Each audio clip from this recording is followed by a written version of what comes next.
आज सकाळी आपल्याला अळ्या आपल्या शेडवरती न्यायच्या होत्या, त्यासाठी आपण 2 बेड बनवून घेतली। आपल्या रॅकची रुंदी 5 फूट आहे आणि आपण वापरत आहे 6 फुटाचा रोल। 6 फुटाचा रोल यासाठी वापरत आहे का आपण कडेने दोरी मारलेली आहे, रॅकच्या खाली अळ्या पडू नये म्हणून आपण ही दोरी मारलेली आहे आणि त्याला कागद स्टेपलर करून घेतला आहे। त्यानंतर आपली या पद्धतीने बेड तयार झाली आहे।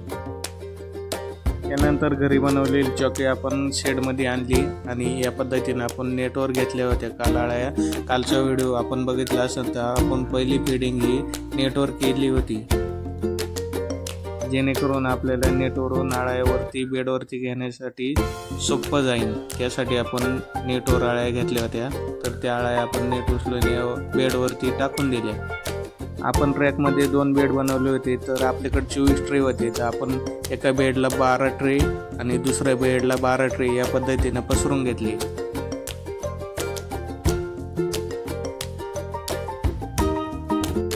त्यानंतर आपण पाला आणून फीडिंग करून घेतली।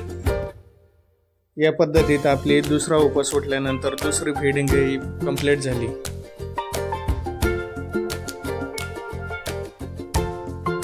त्यानंतर आपल्या शेडवर आपण या पद्धतीने पाणी चालू केले, कारण टेम्परेचर भरपूर होते, त्याच्यामुळे आपण पत्रा पण गार करून घेतला। पाला घातल्यानंतर आपण शेड नेट पण खाली घेतले